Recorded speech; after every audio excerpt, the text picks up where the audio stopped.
Random disclaimer. But dog, you made me look bad.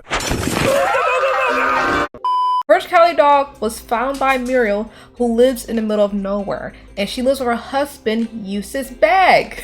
But creepy stuff happened in nowhere, but it's up to courage to save his new home. I cannot end October without talking about one of my favorite TV shows of all time when I was a kid, and it is Courage the Cowardly Dog. There are 5 prominent episodes that pop out in my brain right now. Like, I cannot forget these episodes. I'm gonna work my way from number 5 up to the number 1 spot, and a lot of people that is a fan of this TV series, I think you're going to know. I think you're gonna have a good educated guess on which episode I have at the top, because I think it's everybody's episode. That's kind of creepy and scary. As I was researching my Courage Cowardly Dog episodes, the series had 4 seasons total. I believe that the 5th scariest episode is the Quilt Club, and I believe it is season 3, episode 12. The Bag family is going through fabrics at a store, and it kind of reminded me of a antique store that me and my family used to go to, and I always had the creeps about going to antique stores because when I was a kid, I knew that the antique stores held items that somebody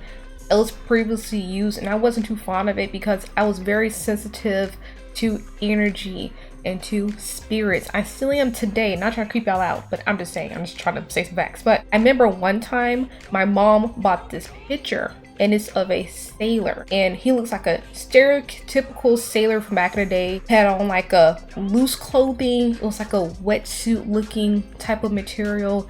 He had a hood on. In the picture, he's had like these sad eyes, and then he had like a pipe that came out and curved up like Professor Utonium from Powerpuff Girls. And every time I looked at that, I just felt uncomfortable.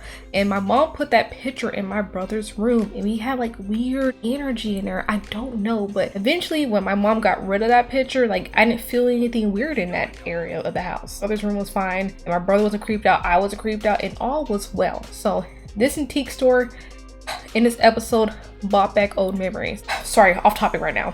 Gotta tell the story. The owners of the store are conjoined twins in this episode, and they are Elsa and Elza Stitch. Their last name is Stitch. They're the Stitch sisters, and they're trying to get Muriel to join their quilt club. The quilt club was advertised on their register. Muriel was fascinated with their quilt, and the Stitch sisters informed her that the quilt was made by the group. Muriel is taking this all in. She ain't fact checking, she's taking this all as fact. That's one thing that made me like her and dislike her, because Muriel always saw the good in people, and she has to think for herself and research and have discernment, because she was not having discernment here. Like, girl, they're weird. But in order to join the club, Muriel had to prove that she can stitch well. But as she kept coming by endlessly to show the Stitch sisters her stitches, they didn't like it. They were not satisfied with any of Muriel's work, and they kept saying, make new memories. Make new memories. That's creepy, isn't it? As Muriel kept working on her stitching, she slowly started to forget about her family more and more, and her life was consumed by stitching only. And that's kind of creepy to me, because I was sitting here like, homegirl's in a trance right now. This is very strange. Hey, Muriel has been in trance a couple times during this whole freaking TV series, but whatever. But this is one of the creepiest one besides the demon mattress one. She eventually does not remember Eustace, which is her husband of ages and ages and eons ago. However, that was the Stitch sisters' real scheme. She wanted Muriel to forget about that, come join a quilt club. So Muriel presented her new work. The Stitch sisters love it, and they said that she was ready to be accepted into the quilt club. The Stitch sisters stopped by the farmhouse, and they bought their quilt that Muriel was so admiring about. She was just fascinated with this quilt, and explained to Muriel that all she needs to do is to put her symbol into their fabric and sew it in. This unlocked some power, and pretty much Muriel was being sewed into the quilt. That's creepy, bro. Courage went ahead and took a picture of the symbol that they're trying to sew into this quilt, and then he scanned it on the computer. The computer was very iconic during the series. Pretty much the computer told Courage the Stitch sisters has been around for hundreds of years, and they have been trapping souls within their quilt. And the quilt is sustaining the Stitch sisters' lives. So the more people that they're recruiting and getting into their little quilt club, the more souls they can trap and help prolong their life. And that is very terrifying. Moving on to number 4. I know a lot of people is going to disagree with me with my number 4 spot, but let me explain something. You know that we hear things about stuff that's happening in our atmosphere in space, such as meteors, different planets, civilizations, so many things. So when this episode came out, it was kind of creepy because the episode starts off with Muriel and Eustace and Courage playing bingo at their farmhouse in the middle of nowhere until a meteor hit Earth and it sent Earth 1,000 years to the future. And at the time of this episode, I believe when it came out, it was 2001. So that means they jumped into 3001. When they finally, got out of that spin, Muriel sent Courage out into the world to figure out what happened. Dug around, sniffed around, and found a bunch of artifacts just buried way beneath. He was out, he found a banana.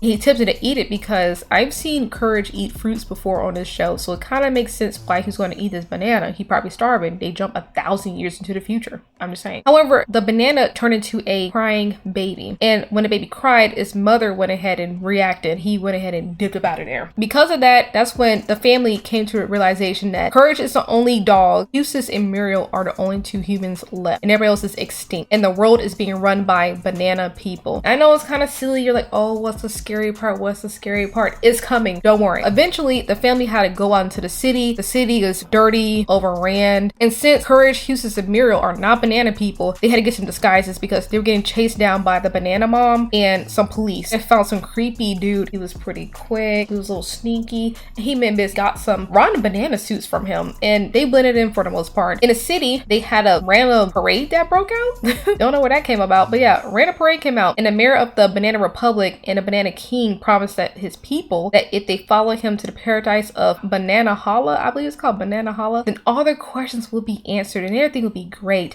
And you can just enjoy the Banana Holla. The family followed everybody to this Banana Holla thing, see what's going about, see what a crowd is going to do. And Courage had to go to the bathroom. He had some little mishaps, of course, hiccups. He could never have a smooth passage in a TV show. So he eventually found out that behind the scenes of this Banana Holla, bananas will come, undress themselves, and they will enter this room by themselves. I believe it's one by one. And they are being served to a monkey, like a giant monkey is taking these bananas and eating them. And it's banana split. Like, that's terrifying to me. I'm over here like, these people is over here thinking that they're going to the promised land. They're going to be delivered, but they're getting eaten alive by a monkey. I don't know what else is terrifying. Okay, you know what? Here it is. Me. Okay, look.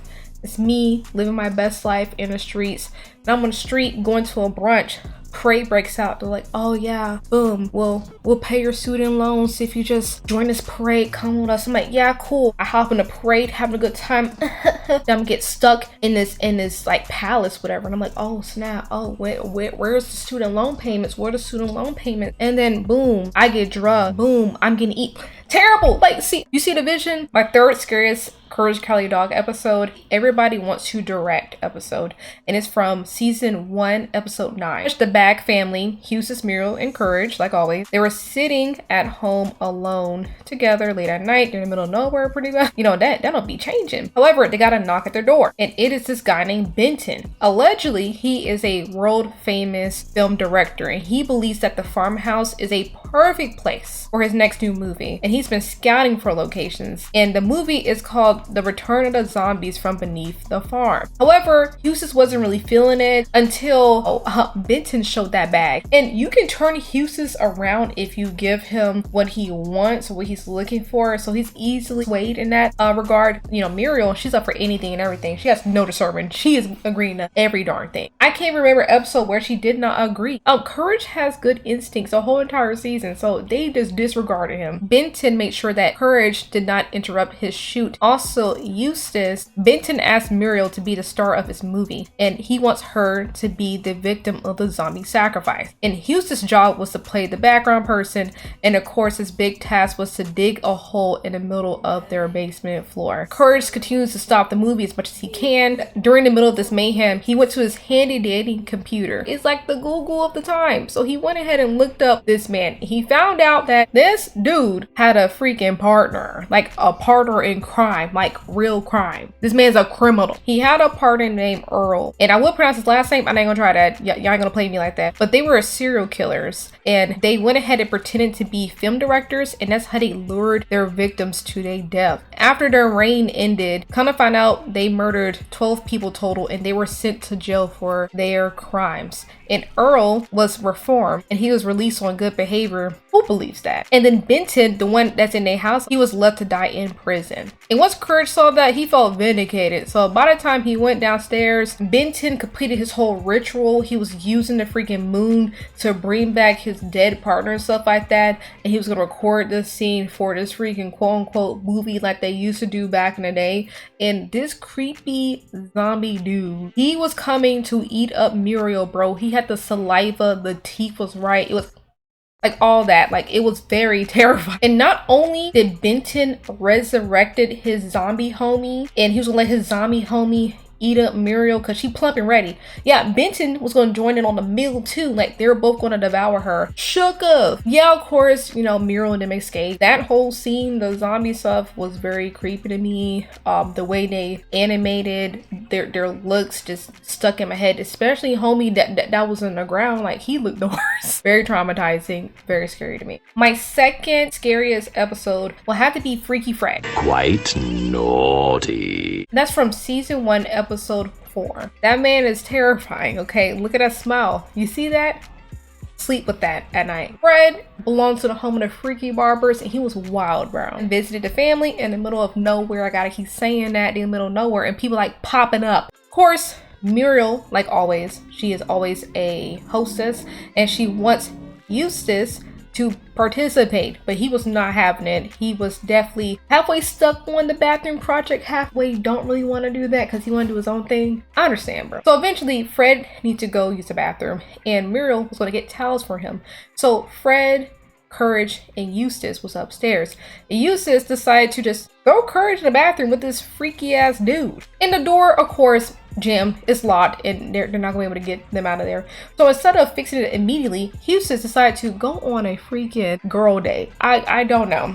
He was just having a good old funky time. So in that bathroom, Courage was getting ran through. The whole time Courage was in the bathroom, Fred kept reminiscing and having flashbacks of the times he's been naughty. I remember one of the stories that stuck out to me was that his former girlfriend, Barbara, she broke up with him because he shaved her bald. In the whole episode, Fred was talking in like a poem type of format. He was doing like this interesting monologue. He never fluctuated his voice too drastically. He always kept a freaking smile. He always stared at Courage with that wide look. It was very crazy. The tattoo that was on him was very interesting. It said "Home for Freaky Barbers," and I was over here like, bruv. So eventually Courage couldn't, escape him successfully. Fred caught him and he started shaving him. Courage slowly becoming bald from the shaving was making Fred excited and like just satisfied.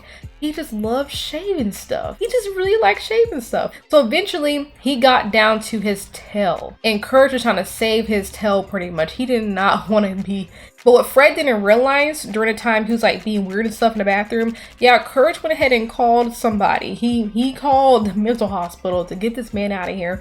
So by the time they got to that part, like his tail had the remaining last hair on it. Yeah, the mental hospital showed up and went ahead and got that man. He left pretty calm too. He didn't fight him. They put him in a straight jacket. He knew they were coming. He accepted his fate. He never broke character. This man is weird as hell. His tone, his smile, his eyes, his demeanor was just so creepy, and that's why it has to be number 2. Fred is crazy.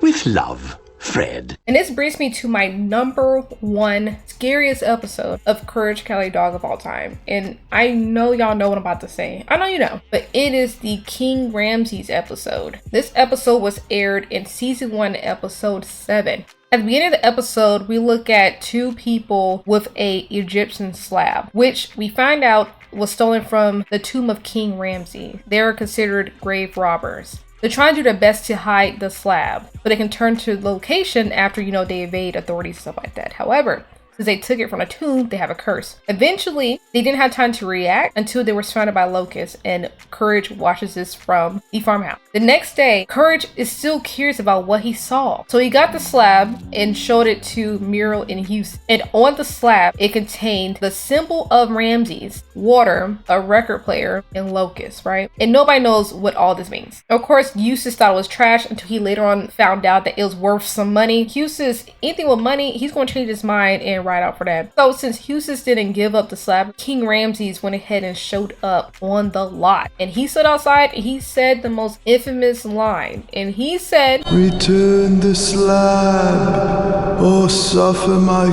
curse." It's pretty clear. So he said return the slap, and y'all are pretty difficult. And I was not feeling bad, but I was pretty scared, I ain't gonna lie. His animation, like his body against that background, the sound of his voice, the way he moved, that whole eerie scene, the music too, it just rings clear in my head. That's a visual I cannot get out of my head. Eustace was not giving up the slap because he knows it's worth a lot of money. The next symbol was water, and it disappeared. So what happened was water started appearing in the house, and the house started to fill up with freaking water. And everybody was freaking drowning. Eustace had freaking snorkeling gear on. It was a whole bunch of mayhem. So the family survived that. Next was the freaking record player, and they were not ready for this. However, once the record player disappeared on a slab, it was playing this song on repeat. Oh my goodness. And the song kept repeating loudly, non-stop. It said, "King Ramses, the man in gauze." Huh? The man in gauze, the man in gauze. The man in gauze, the man in gauze.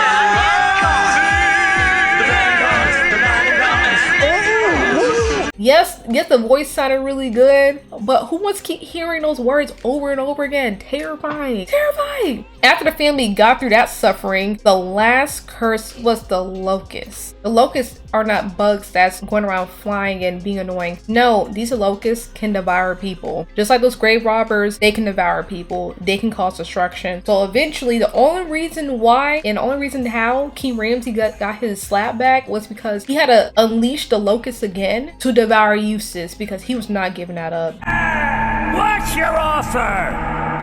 Courage Cowardly Dog was a show that I adored, and it came out in the late 90s and it ended in the early 2000s. And it played on Cartoon Network, just in case you all was wondering where it was at. And it definitely caused a lot of conversation. It was a creepy kid TV show that had adult themes in here.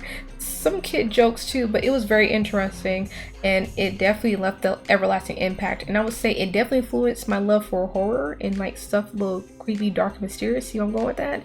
And yeah, I freaking love it. So I just had to do a episode on this for the month of October to end this out. However, if there's any other Courage Cowardly Dog episodes that you have seen that you would like to put in this list, like if you want to arrange my list or you want to remove some stuff I had and add some stuff of your own, tell me your list. What is your top 5 scary Courage the Cowardly Dog episodes? I would like to know.